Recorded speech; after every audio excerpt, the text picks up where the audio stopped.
Hello friends, welcome to my channel Aharadi the Food Fiesta. আজকে আমি বাড়িতে কিভাবে সহজে লবস্টার বানানো যায় সেই রেসিপি নিয়ে চলে এসেছি। লবস্টার খেতে অত্যন্ত সুস্বাদু, অনেক সময় ছাড়ানোটা একটু ইন্টিমিডেটিং লাগে। চলুন আজকে দেখে নিই কীভাবে আমরা গ্রসারি স্টোর থেকে লবস্টার এনে বাড়িতে রান্না করতে পারি। আমি এখানে দুটো স্মল লবস্টার বা একটু মিডিয়াম সাইজের লবস্টার নিয়েছি। এগুলো সফট সেল লবস্টার, তাই জন্য ছাড়াতে খুব একটা অসুবিধে হয় না। প্রথমেই একটা কথা বলে রাখি, এই যে রাবার ব্যান্ডগুলো দেওয়া আছে লবস্টার আনার পর কিন্তু কোনো সময় এগুলো খুলবেন না, কারণ এই ক্লগুলো খুব শক্ত এবং একবার হাতে এসে গেলে বা কামড়ে দিলে ওরা কিন্তু এটা ছাড়ানো খুব ডিফিকাল্ট। সো প্রথমে আমি লবস্টার এনে কিছুক্ষণ রেখে দিয়েছিলাম, তাই লবস্টারগুলো কিন্তু এখন আর জ্যান্ত নেই। আমি এইভাবে প্রথমে এদের লেগসগুলোকে ছিঁড়ে নিচ্ছি। যেহেতু লবস্টারটা বেঁচে নেই, তাই আমি রাবার ব্যান্ডটা খুলে কিন্তু আমি এটাকে ধুয়ে নিচ্ছি। লবস্টারের এই শেলসগুলো একটু শক্ত, তাই আমি এইভাবে একটা হাতুড়ি দিয়ে একটু ঠুকে নিলাম। তারপর আমি একটা কাঁচি দিয়ে হালকা করে এইভাবে কেটে নিচ্ছি। এটা একটু শক্ত, কিন্তু এই ধরনের সিজার ইউজ করলে কিন্তু অসুবিধে হবে না। আমি এখানে একটা লিংক দিয়ে দিয়েছি, লবস্টার খাওয়া বা ছাড়ানোর জন্য একটা কিট পাওয়া যায়, আপনারা ইজিলি এটা অ্যামাজন থেকে কিনে নিতে পারেন। তারপর আমি ওপরের যে প্রোবোসিসটা বা শুটটা আমি কেটে নিচ্ছি। লবস্টার হাত দিতে ভয় লাগলে একদিন এনে আপনারা ফ্রিজারে রেখে দিন, পরের দিন রান্না করুন, লবস্টারটা কিন্তু আর বেঁচে থাকবে না। আর যদি এটা জ্যান্ত অবস্থায় থাকে তাহলে কিন্তু ক্লগুলোকে হাত দেবেন না। প্রথমে এটাকে কেটে নিয়ে তারপর রাবার ব্যান্ডটা খুলবেন। এরপর আমি বডিটা থেকে লেগসগুলোকে রেখে দিচ্ছি, ছোট লেগসগুলোকে। তারপর মাথার অংশটা অল্প এইভাবে কাঁচি দিয়ে কেটে নিলাম, আর ঠিক বডির সেলটাও একটু কেটে নেব। বডি আর মাথাটা কাটা হয়ে গেলে আমি ভালো করে ধুয়ে নেব, আর সবুজ অংশ বা গ্রিন গ্ল্যান্ডটা বের করে নেব, যেটার মধ্যে সব ময়লা জমে থাকে। এইভাবে আমি রানিং ওয়াটারে এটাকে ধুয়ে নিচ্ছি।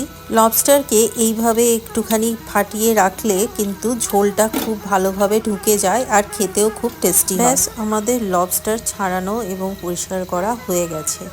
এরপর আমি এটাকে নুন হলুদ মাখিয়ে সামান্য ম্যারিনেট করে নেব। একটা জিনিস মনে রাখবেন, লবস্টারে কিন্তু খুব বেশি নুন দেওয়ার দরকার নেই, কারণ এটা সি ফুড, সেই জন্য অল্প কিন্তু নোনতা এটা অলরেডি থাকে।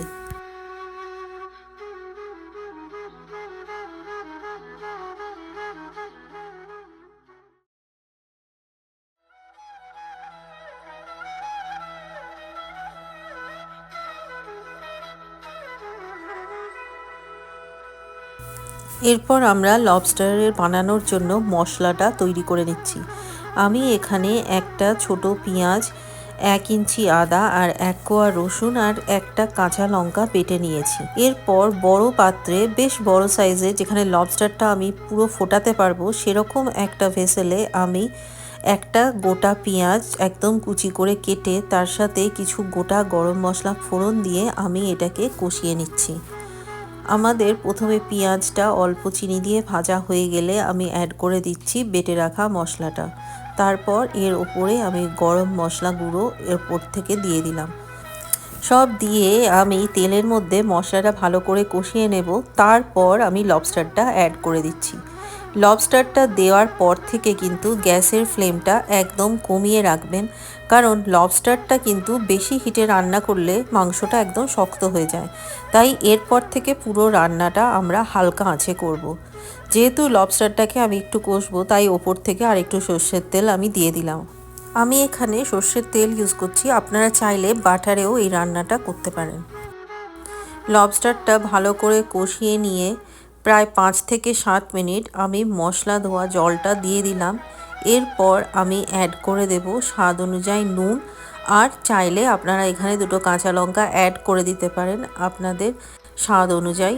আর ওপর থেকে আরও প্রায় 1.5 কাপ মতন জল দিয়ে, যতক্ষণ না লবস্টারটা ডুবে যাচ্ছে সেই পরিমাণ জল দিয়ে আমি এটাকে প্রায় 17 থেকে 20 মিনিট মতন হালকা আঁচে সেদ্ধ করে নেব।